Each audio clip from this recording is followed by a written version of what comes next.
All right, welcome back, kings and queens. We are talking Diddy, the Diddy trial. This is week 5, day 19, and we're going to count this as my 6th day of being on site live in New York, reporting from the federal courthouse. And the reason why I say my 6th day, I am now entering into my 2nd week of covering the Diddy trial. And we are on Monday, June 9th, 2025, just in case for those of you that are tuned in for the replay and you come back and you watch it at a different time. I feel like the prosecutors came out the door swinging. I feel like they understood the assignment today, and maybe it was the weekend that everybody came back refreshed, relaxed, and ready to play ball. They made it make sense today.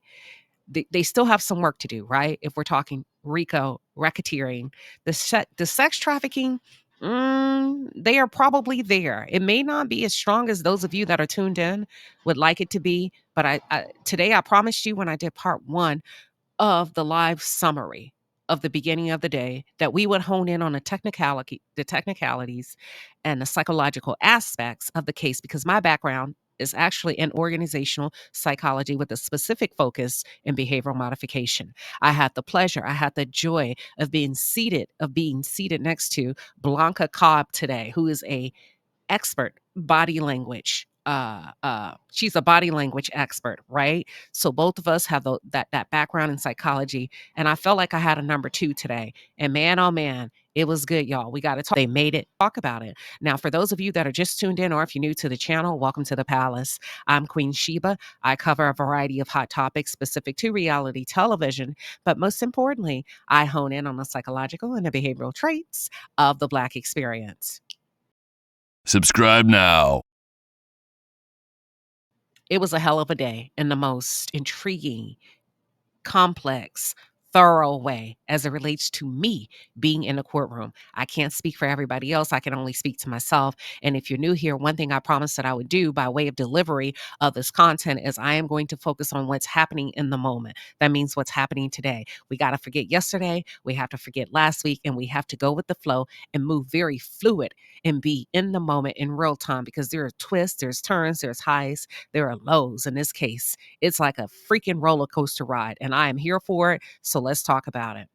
One thing I do want to say that's standing out to me is, man, these legal experts, when we talk about the defense and the prosecution, I marvel. I wrote a note, y'all. Let me read it to you. My note says, and I want you to know how much expertise is in this room. It's unmatched on both sides. And I marvel at the brilliance of the expertise in the room as it relates to the defense and the prosecution. It's like watching a game of ping pong and you don't know who's going to win, because each side has the capability of hitting a home run, and it makes you level up.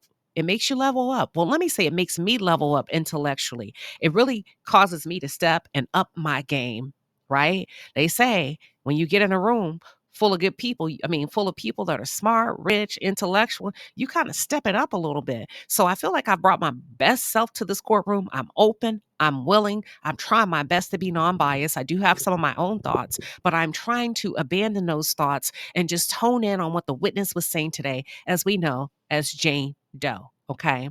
Now let me talk about the brilliance that I mentioned, that I marvel at, that's happening in the courtroom.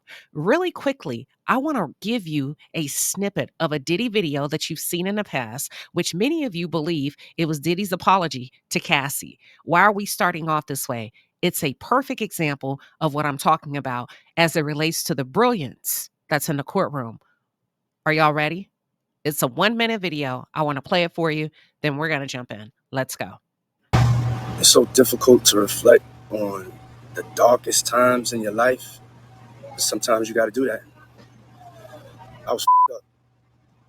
I hit rock bottom, but I made no excuses. My behavior on that video is inexcusable. I take full responsibility for my actions in that video. I'm disgusted. I was disgusted then when I did it. I'm disgusted now. I went and I sought out professional help. I had to go into therapy. I'm going to rehab. I had to ask God for his mercy and grace. I'm so sorry. I'm committed to be a better man each and every day.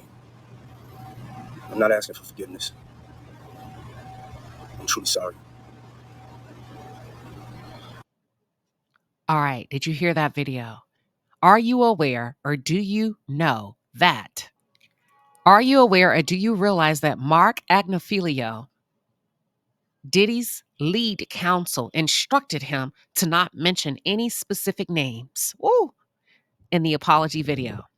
Go back and watch it, rewind it on your own, and listen very carefully. He never mentioned any names. He didn't mention Cassie's name. He didn't mention anybody's name, right? And the reason for the strategy is because apology, okay, let me see how I want to say this. Give me 1 second. An apology is an admission of guilt. And Mark was under the impression or knew that Cassie would become a witness for the government. And he instructed Diddy, we found this out today, he instructed Diddy to not say her name just in case she became a witness for the government. And also, it was a brilliant move on the behalf of the defense because they were uh, they were able to argue, listen, we want a particular question struck from the record of when the prosecution asked Jane Doe, can you tell us what you thought Diddy's state of mind was when he issued this apology to Cassie? The defense said, listen, she can't speak to that because who can prove that he was actually apologizing to Cassie? Because I, Your Honor, his counsel instructed him not to say any name. So I raised my hand and motioned for that question to be struck from the record. Brilliant, brilliant, brilliant on the behalf of the defense. So I just wanted to give you that tidbit. As you're listening to that, he never said Cassie. He inferred that he was speaking to her, but he never said her. So that is not an admission of guilt. And now that you know that, do you consider this to be a true and sincere apology? Speaking of true and sincere apology, I'm going to also show you the assessment that the body language expert Blanca Cobb did regarding Diddy's apology at the end of this segment. As I mentioned earlier today, there may have been or could be a possible problem with one of the jurors. I can see that. I can see that. I don't know if somebody had a chit chat with the jurors, but they came back and they act like they had some damn sense today. Most of them, they seem, I don't know, the appearance seems to be a little bit different. They seem to do their best to pay attention. Now, the same lady that was sleeping, I saw her kind of nodding off again. It is a long day sometimes when you have those witnesses on the stand. If you did not check out my earlier video, I normally give you a rundown of Diddy, how he comes in, what he has on in the courtroom. And one thing that I notated today, that Diddy and Jane Doe were dressed alike. Do you hear me? All white, a stone color white, okay?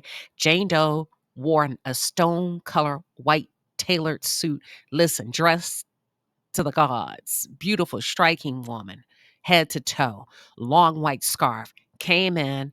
And when you think about it, the first thing I noticed from a psychological perspective is there's still some type of contact. There's still some type of relationship that's live and in living color between the two of them, because I do not believe this is a coincidence. I do believe that they were dressed alike by design. And I think it's small, minute things like this that you have to pay very close attention to. And I do believe that Diddy orchestrated the dressing alike, because in her testimony, when she references an outing between the two before in the past, they did dress alike before when they had a relationship.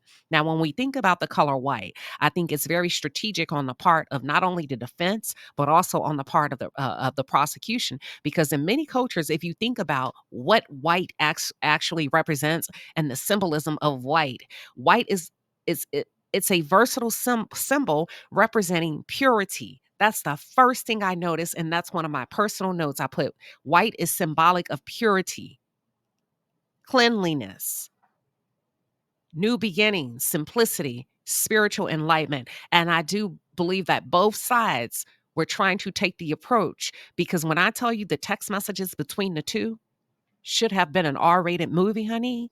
And I think this is probably a strategy on both sides to soften Diddy and to soften Jane Doe, because they said some real nasty things, baby. When I tell you they said some things, They said some things to each other. It was very graphic, extremely detailed, and I may get into it later. I'm just warming those of you up. I'm warming you up. And I really feel like they wanted to take the approach to not, so that she did not appear as a lady of the night. She did not appear as a prostitute. She did not appear damaging to herself because, in my opinion, some of her testimony was damaging to her own credibility and damaging to her own reputation by way of the words that came out of her mouth. Now, for those of you that are tuned in and said, let's not victim shame, we're not victim shaming.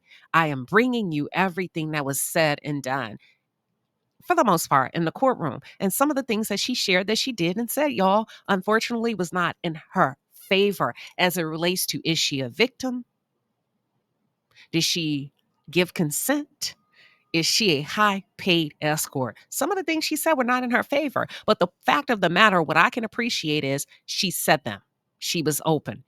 You know what I mean? Even if it swayed the opinion of the courtroom and the jurors to not believe her or not see her as so innocent. A great portion of the day focused on text messages between both Sean Diddy Combs and Jane Doe. In my opinion, I made a small note that she pursued love and he pursued fantasy, dark fantasy, twisted fantasy. It is what it is because at the end of the day, she's mentioned multiple times, I consented, I consented, I consented. Not only did she volunteer that information on the witness stand, so did Cassie. So it's so important for you all to follow the testimony of the women in real time. I have a question. If love is the goal that these women were after, I'm talking Young Miami, Gina, Cassie, Mia, Jane Doe, they wanted him. They were very open and expressive about their love towards him from a psychological perspective. If love is the goal, if these women have not healed in any aspect, do you think that either of these women would repeat this behavior with a different man? What are your thoughts? Put it in the chat. The second thing we talked about, and I promised you, I said, we're going to talk a little bit about the definition of coercion, right? We're also going to go a little bit deeper into sex trafficking. In your opinion, in order to deem this case as a sex trafficking case, what do you need to hear? If you pretended that you were the jury logged in today, listening right now to my commentary, what is it that you would need to hear, hook, line, and sink, for you to say, that's it? That's the motherfucking answer right there. That's it. That's what I've been waiting on. This is indeed a sex trafficking case.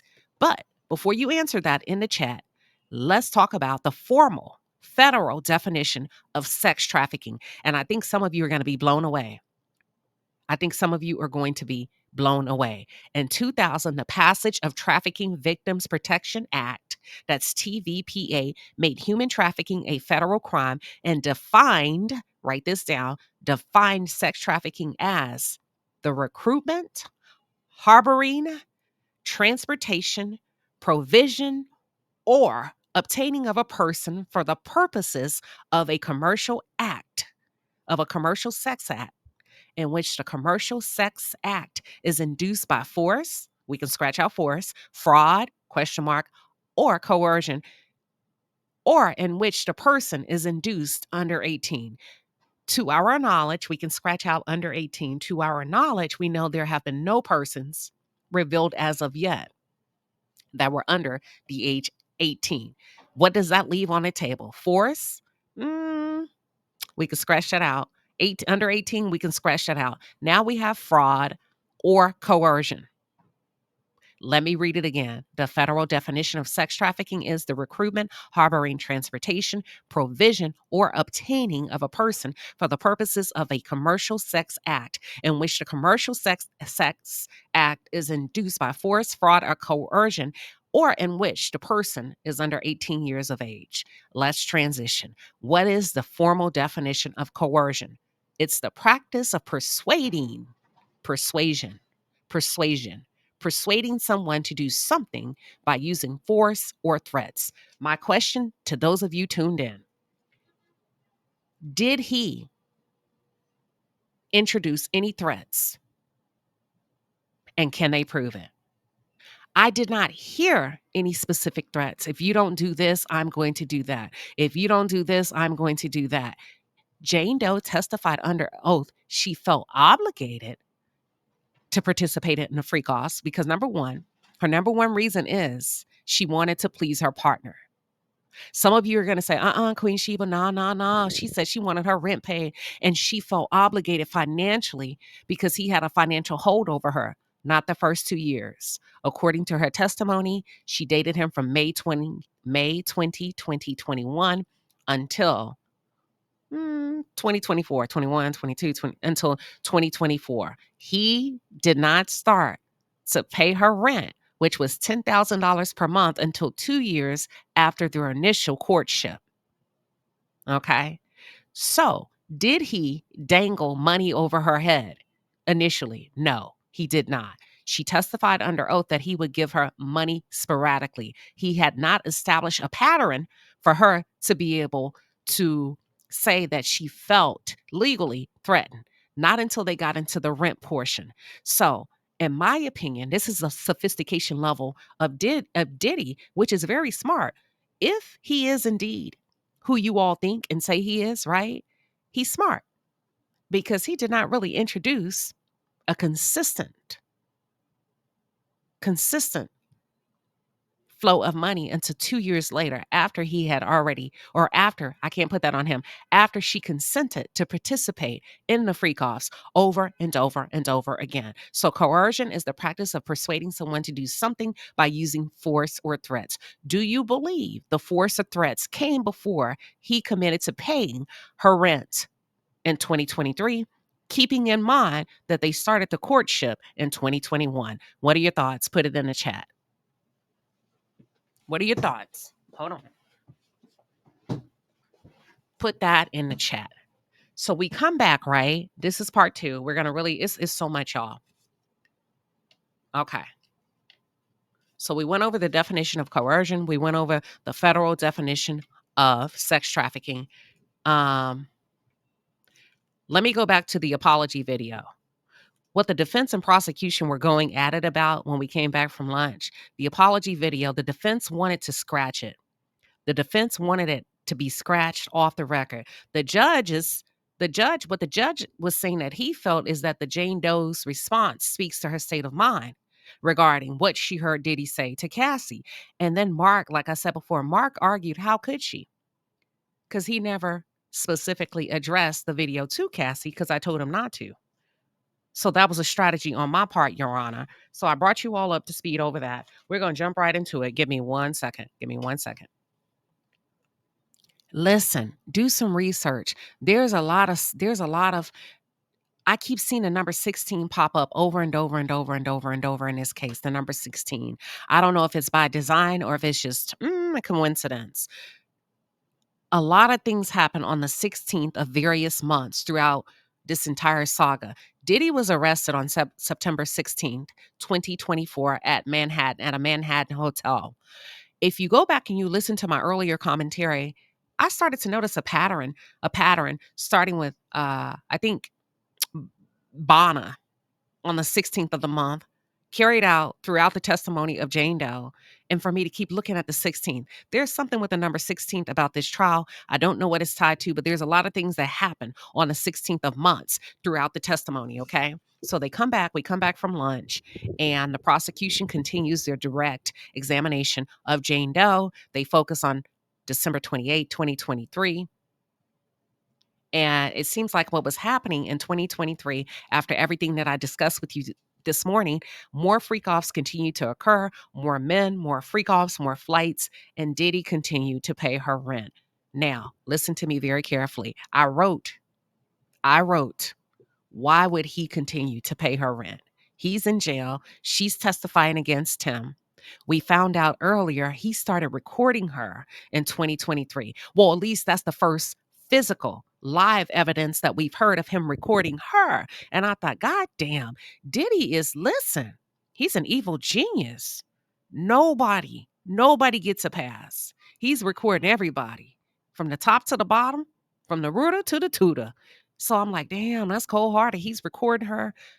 What we heard in court was 2023. However, that doesn't mean he did not start recording her before then. So I'm racking my brain, as I'm sure some of you tuned in are also racking your brain. Y'all, if we just look at what they say and take it at face value, I'm going to be honest, it don't make no sense. So I had to get into the psychological components of my mind, and I'm thinking, okay, think about it. Get out of your head. try to get in his head, look at this thing from the outside looking in. Why would he continue to pay her rent? Why would he continue to pay her rent? Why would he continue to pay her rent? Number one, what I was able to establish on my own accord is this has to be linked directly or indirectly to some type of form of control. Why is it that he would need to control her? What's in it for him? And I thought, if he pays the rent, his name is on the lease, and it hit me. Listen to me very, very carefully and let me know what you think. Pardon the interruption in the background. New York is so freaking loud. It hit me. I think I know why he would continue to pay her rent. If he's paying the rent and he's been paying the rent since 2023, guess what is probably happening based on my opinion? He's been there's surveillance in that house. Yeah. So that's the only thing that makes sense. He's not that generous and she's not that naive. She may not know it.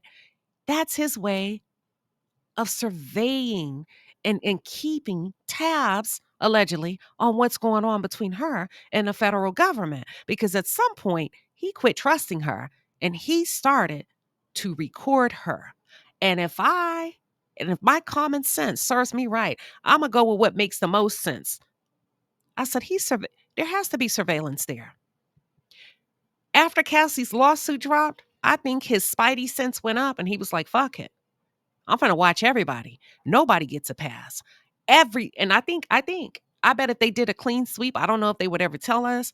I bet there's some bugs in that house. That's what I've come up with. That's what makes the most sense to me. It gives him access to get into that home some way by visual, digital, and or audio to be able to survey and assess and watch if she's having any conversations with the federal government.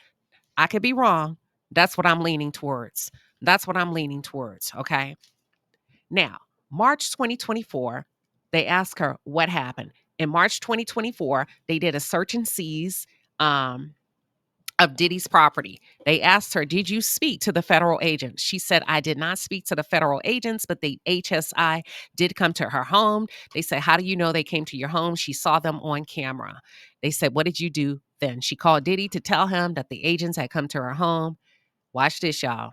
And for those of you, I don't want to assume everybody understands the acronyms. HSI is Homeland Security Investigation. She called Diddy and was like, look, shit, the feds just showed up.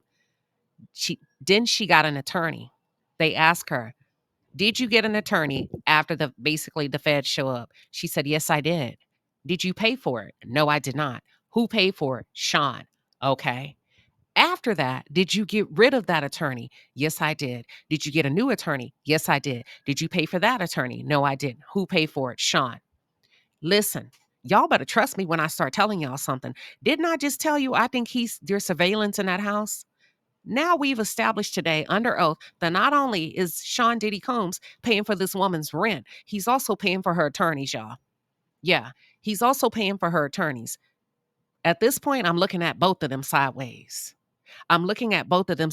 My brain is running 1,000 miles per minute in the courthouse. I'm like, there is more than meets the eye here. This lady is on the stand because she has to be and not because she wants to be. This lady is on the stand because the government is making her take that oath and testify. What's the imminent threat if she doesn't do it? I'm not sure yet. That's the part I have to listen for because the defense starts their cross-examination tomorrow. And when I tell you, I believe they're going to jam her up and turn her every which way but loose. Am I calling her a bad person? No, but we have to look at this thing from a legal perspective, honey. They're going to turn her ass every which way but loose. And that's when we're going to really find out what's happening in real time, why she's accepting that money for him to pay for that attorney and the continuation of him paying, right? For her rent. Now, one thing I can tell you about Diddy, nobody's going to get two steps ahead of him. He may be paying her rent. He may be paying her attorney. At the end of the day, everybody's goal here is to win. We talked about it before. Everybody's goal is to win, from the prosecution to the defense to the key witnesses and also the defendant, which is Sean Diddy Combs. If you think for 1 second Sean Diddy Combs is about to let a woman take the stand and prioritize his needs over hers, or prioritize her needs over his, you're mistaken. I expect a whammy. I expected a draw 4, a draw 2. I expect a fucking wild card to land tomorrow. We plan Uno up in this motherfucker. Excuse my language for those of you that are tuned in. I expect the defense to drop a bomb tomorrow. I just don't know what it's going to be. I think they're saving one. I think they're saving one. Let's continue. I wrote down this question. If he's paying for her and have continued to pay to date for her lawyers, my question to myself on my notes is, what is the end game if he's paying? The end game, I'm telling you, if you follow me, I may be a little bit off, but I'm not too bit off. I believe there's surveillance. Let's move on. At some point, she received a phone call. Y'all, listen. She got a threat that somebody was going to release the tape. One of the sex workers, Cabral from ATL, the chef. See, Cabral, I knew you was full of shit. I knew you was full of shit. Because you did the most. You Cabral, once Cassie's lawsuit dropped and Cabral realized that there was, I told y'all, ain't no heroes in this story. Everybody had something to gain, including Diddy and also the women and the men and everybody that went along to get along. Because if you're not about that life, you turn your back on that life. And even Cabral had the nerves to fix his damn mouth to call her and threaten to release the tape to a major news outlet. They asked her, "What did you do after he called you?" She said, "I called Diddy. I called Diddy." Cabral was trying to extort this woman out of money, y'all, after she done paid him to get down on it. Come on and get down on it. Now, Cabral, here's my problem with you, my nigga. You already got your money. They paid you, and now you decide to spend the block. I can't respect it. So she calls Diddy. She said, "Listen, this escort, this entertainer, he's calling me. He's going to release the tape." See, he was secretly recording. Or whatever. I don't know if he was secretly recording or whatever it was. He was going to release the tape. She called him back after she talked to Diddy. She told him, "That's extortion. Here's the thing. I have no intention on ever speaking to you again." She ends the conversation with Cabral right there. Next thing you know, she gets a phone call from a major media outlet. I think I know who it is. Knock, knock. TMZ, is that you? Allegedly. TMZ, is that you? I'm just asking. I'm just asking. So she gets a call from a media company. They ask her to omit the name in the text, right? So this media company calls her and gives her a heads up. "Hey, we're about to release this tape on you. We're about to release this tape." She picks up the phone. She calls the lawyer that Diddy hired for her. And guess what? The problem went away. The problem conveniently went away. Somebody better check on Cabral. Cabral, you was playing a dangerous game. Okay. That's all I'm going to say. That's all I'm going to say. So according to her testimony, Diddy had a birthday trip in 2024. And this birthday, she flew to Miami for his birthday in 2024. And she went to his home and he pretty much ignored her. She didn't have as much time as she felt like she was going to get with him because at that point, Cassie's lawsuit had just dropped, right? A dime fell on her, baby. And they asked her, "What did you see on this trip? What did you see?" Actually, no. I back up. Let me back up. When she goes to Diddy's home for his birthday in 2024, she said she saw something that really bothered her. They asked her, "What did you see?" She saw the video of Sean attacking Cassie at the Intercontinental Hotel in Los Angeles. They asked her, "Where were you?" She was at Two Star Island. That's his mansion in Miami, right? At this point, that's when TMZ, is that you? Dropped the tape of the Intercontinental beatdown. And I'm going to ask you again as we go back to the major media outlet that called her, that threatened to leak her tape. TMZ, is that you? Allegedly, question mark. They said, "Did you get to speak with Sean Combs or did you get to speak with Sean regarding the drop of the incident when he and Cassie at the Intercontinental Hotel?" To which she responded, "No, I didn't get to shit. He was busy all day." I'm paraphrasing, right? They said, "Who was he with most of the day?" She said he was huddled up with his sons most of the day. Pause. I hone in on the psychological and the behavioral traits of the Black experience. He was with his sons, huddled up most of the day. Now, here's my concern from a psychological perspective. You're handing the baton to your children. You are handing the baton to your children. So what's bound to happen? To me, the behavior of Diddy is a learned behavior. I don't know where to go back and track it, but I'm going to find it. And if Diddy was exposed to behavior at a particular age and now he's exposing his children, sons and daughters. Yeah, I said daughters because you had them in the courtroom. You removed them after public backlash, but the fact is you had no problem exposing them to it. I'm going to get on your ass too, Diddy. Because I told y'all, nobody is in this story, nobody in this saga has clean hands, okay? I'm talking my shit tonight. So y'all just gonna have to bear with me. So if you learn this behavior from somebody, and Mama Combs, I'm gonna need to have a talk with you because I got questions. And now you're huddled up with your sons who are very well aware of your lifestyle, right? And you're huddled with them to come up with the game plan. Mm, mm. I'm gonna sit back. I'll be sit back watching 5 years from now. 5 years from now. I'm concerned.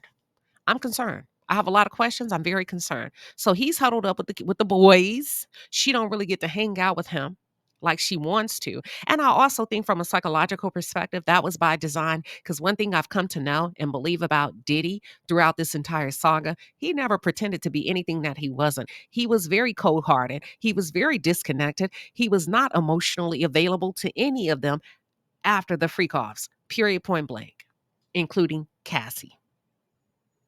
So I don't know.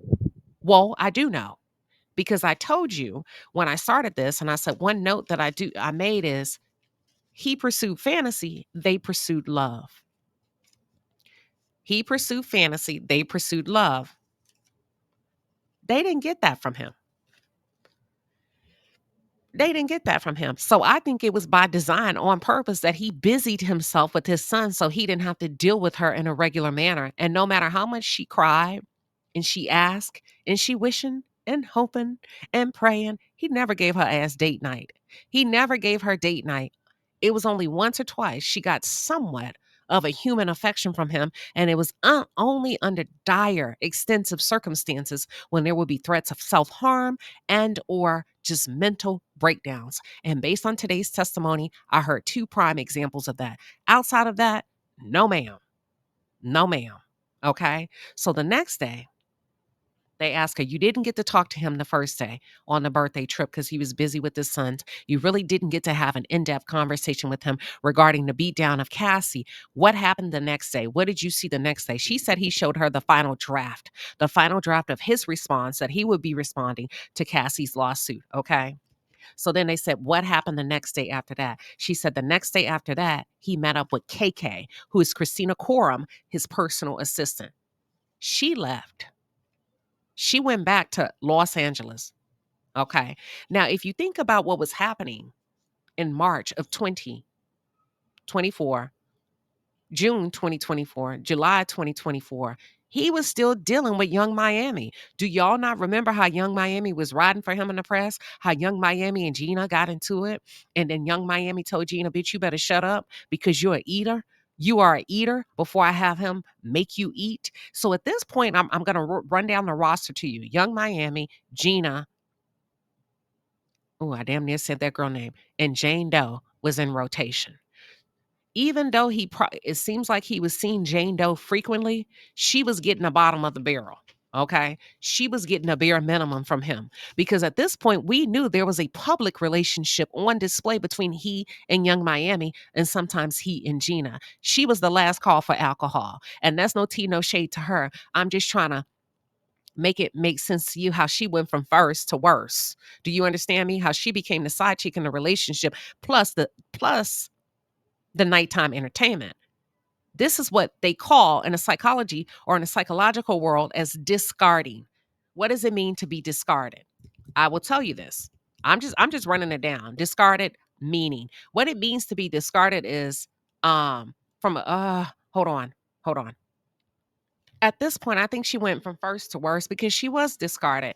I don't think the supply that he needed from her was what it used to be because you got to look at it from his perspective. She's whining, she's complaining. You trying to switch the game on me? This ain't what we agreed to, baby girl. And like he would tell her on the audio, I can do what the fuck I want to do. I'm single, and even if I mess around with other women, you ain't got no business. He was very upfront. You ain't got no business questioning me, and I think he no longer received the attention that he needed from her. Ain't it crazy though? Look at the psychological and the behavioral traits of the experience. He was no longer receiving the yes, sir, the no, sir from her. And she felt like she was no longer receiving the attention that she used to get from him. So I think we're dealing with two sides of the spectrum. Neither one of them, based on their communication with each other and their riffs and their bickering, neither one of them felt validated or felt like they received the validation they needed from each other. Okay. There were times she attempted to discard him only to come back and reinitiate communication with her. There's times that most times she initiated the separation, right? And he would come every now and then and woo her, but most times she would take the initiative, right? But I do believe some point throughout the relationship, when she separated or when she felt like she was not being treated the way she deserved to be treated, I think he went out and got a new supply named Gina and Young Miami, which is why now I felt like it was even more clear and more defined regarding her position. If you gonna see me, baby. Now, he never said that. He would just remind her of what it was. But by definition and the examples that she gave us in the courthouse, it became very clear to me that your role is to perform, to lay on your back, and you know what it is. According to her testimony, she became bothered and bothered the more she saw the public displays of what appeared to be affection towards Young Miami, the gifts, the dates, the trips, the yachts, the planes, the skiing. We're going to get into the skiing trip, the trip to Wyoming, and what appeared to be family time. This really bothered her emotionally. She had a very strong reaction to that, a very strong knee-jerk reaction to that. And I think the more she gave in to her true feelings and her emotions, the lower her stock went with him. Okay. And that's why I think we could see a shift the way she described in the freak offs, the intensity of it, the let's get several men tonight, not just one. We done went from 18 hours to 24 hours to 30 hours to 40 hours. Do I feel like he was getting his lick back from what he perceived to be disrespect? Hell yeah. I do. I do. However, in my opinion, if I'm just on the outside looking in without getting too much into the psychological impact of what could be perceived as abuse, she had many opportunities to go and leave Sodom and Gomorrah and never look back. Why did she not take that opportunity? I'm not sure. Like she said, she's still processing. She doesn't even know yet. I have my thoughts, but I want to give it more time to listen to the defense cross-examine her before I jump out there. Okay. Is that fair? All right. So they played a video in the courtroom of Diddy apologizing to Jane Doe. Of Diddy apologizing. I'm going to play that. I'm going to play that a little bit. I think I'm repeating myself. I'm going to play that a little bit later. Okay, so now we want to get into the physical altercation because I think all of us were under the impression initially that there was no physical abuse, no physical assault. And I'm going to be completely honest, and it may piss some of you off. If you feel like you're going to be triggered, this is your opportunity to step out in 5, 4, 3, 2, 1. Yeah. So I was right. They played the apology video, and the apology video was actually examined by Bianca Cobb. Okay. And I'm going to play that at the end. The jury got a break because at this point we're going. So the judge was able to give the jury a break. When the jury walks out, we're all instructed to stand up. This was when I noticed what I perceived to be a shift in Diddy's behavior. Now, listen, today is the first day I'm gonna have to ride with the ladies. I can say I can validate their testimony regarding his quote unquote mood swings. I saw them happen in real time. I saw his mood swings. I know exactly what they're talking about now. As the jury is walking out, we're instructed to stand. Typically, we're not supposed to sit until the last juror is out the door. Let me tell you when he sat down. After the second row of jurors were out the door, he didn't give a fuck. He sat down. And in that moment, I said, he's pissed off. I felt like he was irritated based on his body language, based on his behavior. He flopped down in that chair. I made a note of that. Okay.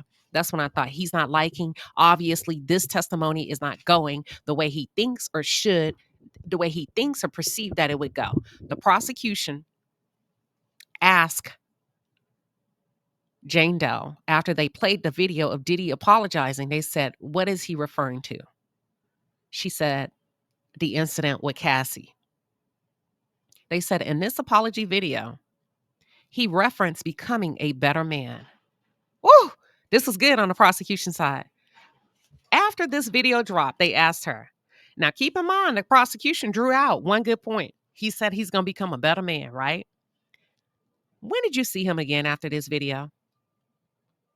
She told us the date when she saw him. And they said, "What happened?" She said, "I saw him on June 18, 2024. Diddy came from a family trip to Utah, and Jonathan accompanied Diddy to set up." I see you, prosecution. What the prosecution was implying for the jurors in the courtroom is like, listen, this man is full of shit. He didn't apologize, gave this big old public display of what y'all perceive to be an apology. Ain't shit changed. They didn't say that, but I'm just giving it to you straight. Because not like a week or two after that, he sets up another freak off after he came back from a family trip with Young Miami. Y'all don't remember that skiing photo? And she took her child. Young Miami, I'm going to get on you too. I'm going to get on you too, because at this point, I know you was deep up in the freak offs and you had your little girl on that skiing trip. I remember that shit. And I lost a lot of respect for you after that. But I'm going to come back to you a little bit later and maybe towards the end, okay? Jonathan is actually an assistant who I believe we saw in court today, okay? So Jonathan accompanied Diddy to set up the room for the freak off.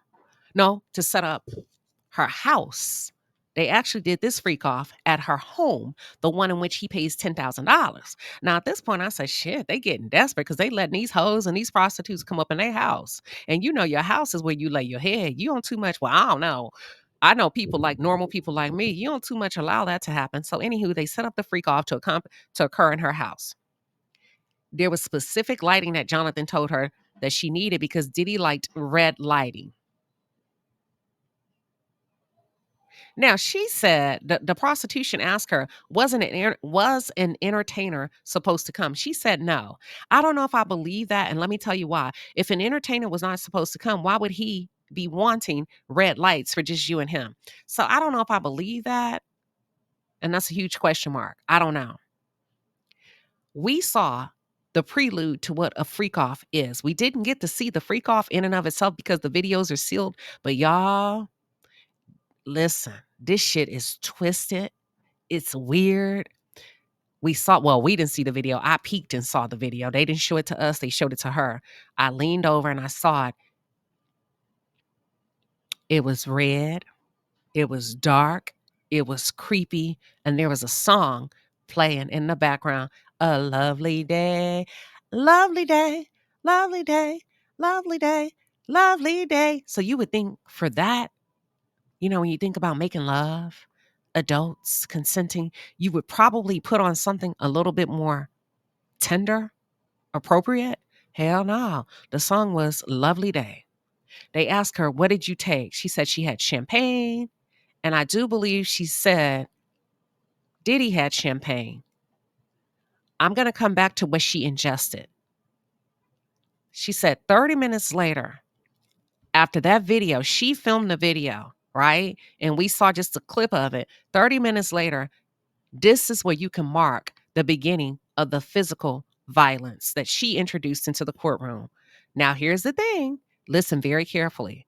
She confronted Diddy about taking young Miami on the skiing trip. Okay? And what happened is, in the house, she called Diddy a pedophile.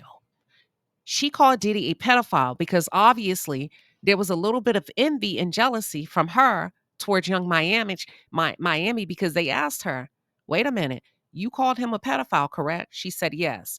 Even though the woman is over 18, Yes. So we've established that the woman is younger than you. She said that's correct. But the woman is of age. That's correct. You know, they say black don't crack. So I'm guessing she probably thought young Miami was a child, even though she's not. So at her house, under her own admission, she said she confronted him about taking young Miami skiing. And they said, what else happened? She said, I got hyped. They said, what does it mean to get hyped? She said, I was cursing, I was yelling, I confronted him. And then I remember us sitting on the bar stools in the kitchen. He bent over to tie his shoe, and I pushed his head into the marble counter. Oh, child. This is important. This is important because earlier today I encouraged you and I tasked you all and I challenged you all to keep in mind everybody's, even though they may have some similarities with the freak off, I said Cassie had her own relationship with Diddy and so did a lot of these other women. It sounds like the physical violence, I have to be honest, y'all, physical violence did occur, but according to her testimony, it did not occur until she struck him first. She said she pushed his head into the marble countertop and she got up. I think at that moment she realized, shit, I should not have done that. She got up, she hurried out the room. She attempted to go to the master bedroom. Oh, before she went to the master bedroom, she said she was throwing things at him, glass and throwing a bunch of glass at him. Are you all comfortable with the fact that she introduced today that she initiated the physical violence? I know how it ended. We're going to get there. How do you all feel knowing that she initiated it? Because I don't think many media outlets are giving you the entire picture. Does this change your mind about anything? Yes, no, or is it all the same? After she pushed his head into the marble, while his head was down tying his shoe, after she pushed his head into the marble countertop, she said she started throwing glass at him, glass and candles, and she was yelling that he was a pedophile. At this point, she tried to leave and go to the master bedroom, and she locked herself away. In the master bedroom, they said, what was happening? She said, I was just yelling, you need to leave, you need to leave, you need to leave. He kicked in the door to the master bedroom, and she went into the bathroom. What happened? I'm yelling, leave, leave, leave. He kicked in the door to the bedroom. She's yelling, leave, leave, leave. She goes to the closet. He kicks in the door to the closet. She's yelling, leave, leave, leave. She attempts to go out the front door. And this is when she testifies that he got physical with her. She said that he put her in a chokehold by her neck. She spun out of the chokehold. And in addition to putting her or placing her in a chokehold, he also kicked her in her leg. While she was in the closet, she quickly changed clothes, according to her. She had on a dress that she changed into. She got out of the lingerie, I do believe, changed into a dress, ran out of the house through the neighborhood in the dress, and she was barefoot. She hid for 2 hours, according to her. She didn't have anything when she left the house. She ran barefoot. She didn't have an ID, a purse, phone, nothing. The prosecution said, was there any way for you to tell time? She said, no. Was there any way for you to call anybody? She said, no. She waited a long time, which she feels like was 2 hours. She began to walk back home. She was intentional and she purposely took the long way back home. She hoped that by then he would be gone and he would have left. Well, guess what? Surprise, surprise. Surprise, surprise. He was still there, baby. Because let me tell you something about them drugs. According to what they're testifying in court, girl, you should know damn well if this man stays up for days at a time, you should know damn well he ain't gone. So, baby, like Friday the 13th, she said he was still like Jason up in that motherfucker. You hear me? She was shocked to see him from the street. She looked through the house, she could see him. So she goes into the house, goes into the guest bedroom, closes the door. He kicks in the door of the guest bedroom. She continues to throw glass or anything she could get her hands on. At that moment, they ask her, what are you saying? She said she's screaming, I hate you. I hate you. I hate you. Then where'd you go after that? She goes, I went to the patio. How did you get to the patio? I ran to the patio. What did you do when you're on a patio? She said, I punched him. I punched him. They said, why? I can't remember what she said, to be honest, because it was faint. And then she said, the prosecution said, what happens after that? She said, he punched me back. Where did he punch you? He punched me about 2 times in my head. He punched her, I think, in her face. Where did you go after that? I went to the backyard to cower down in a ball. He came, he followed up with punching and kicking me. Um, According to her testimony, she said he dragged her back into the house by her hair and her arms. She was able somehow to manage to get his phone away from him. I'm sorry. She called KK on speakerphone. They asked her, why would you call KK? She needed KK to calm him down. At that point, she remembered yelling and telling KK, he's beating my ass. He's beating my ass right now. She said at this, and then somehow he managed to get the phone out of her hand. He managed to FaceTime his assistant named Jonathan. They said, what did Diddy say? That part I don't have. She went to the bathroom. They said, did you happen to see your parents when you got to the bathroom? She said, yes, I did. I had two balls, two knots, two big balls on my head, and I had a black eye. She said, then she got in the shower naked. They said, what did Mr. Combs do? She said, he got in the shower with me. What did he have on? She said, he had on pants. He still had on clothes in the shower. What happened when he got in the shower? He started to slap me. What happened when he slapped you? How many times did he slap you? She said he slapped her 3 times. She fell in the shower. And then after they got out of the shower, Diddy instructed her to put ice on the knots on her head and put on lingerie. They said, what was he doing while you were doing that? She said he was texting an entertainer. And the entertainer, they said, how do you know? She said, I could see the screen. I could see him texting. The entertainer that he texted was Anton. Anton came. They said, what happened when Anton came? She said, I had on lingerie. I had to get in my car to actually drive to my gate to bring Anton, to open the gate so Anton could enter the property. Y'all, Diddy didn't give a damn at this point. Listen. What happened when Anton got there? She said it was very awkward when Anton got there. Did Anton see your injuries? I don't think so. I put on makeup. Why did you put on makeup? Sean told me to. Did you tell Anton about the violence? No, I didn't. At this point, I looked over across the courtroom. I can see that Mama Combs was a bit shifty during this testimony. Okay, shifty, kind of looked, you know how you pull your glasses down to make sure I know that ain't who I think it is. That's what Mama Combs was doing, okay? At this point, she said Diddy pulled her into the bedroom to confront her about seeing Anton, which he believed she had something. He accused her of cheating. Okay. Telling her, you chose this damn porn star over me. And what she's referring to is that she and Anton ran into each other at a mutual party. Okay. One thing led to the other. They exchanged words. She took an ecstasy. She said Diddy told her he wanted her to freak off. She said, I don't want to. She said Diddy looked her straight in her eye and asked her straight up, is this coercion? Damn, y'all. She took the ecstasy. What happened when you took the ecstasy? It made me feel sexy. It made me want to have sex. She performed oral sex on Anton. Diddy watched. What happened during that? At some point, I began to feel sick, disgusted. And then what happened? Anton finished. I never told Anton about the violence. I told him I'll send him his money later. I'll send him something later. Afterwards, Diddy continued to berate her, confront her. I can't believe you cheated on me. And when he's talking, they said, how long did this last? The rant, according to Jane Doe, lasted 2 hours. He was referencing a trip that she allegedly took with a rapper who had a birthday. And she went on a trip with the rapper in January of 2024. They did not say the rapper's name. They did not give any hints and clues. That's what I got for you today. It's up to you if you want to go down that rabbit hole to look up the rapper. One thing I think it's important for you to remember, she did say that she sent Anton his money via Uber in a package. Okay?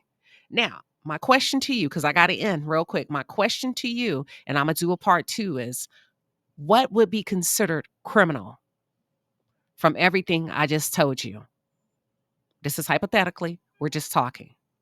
Is it against the law to be freaky, to host freak-offs and do drugs? Does he have to love her back? Does he have to take her out on dates legally if that's what he promised her if she did a freak-off? Number 4, are men responsible legally for matters of the hearts when it comes to women and their feelings? That's it. That's all. I'll be back with part 2.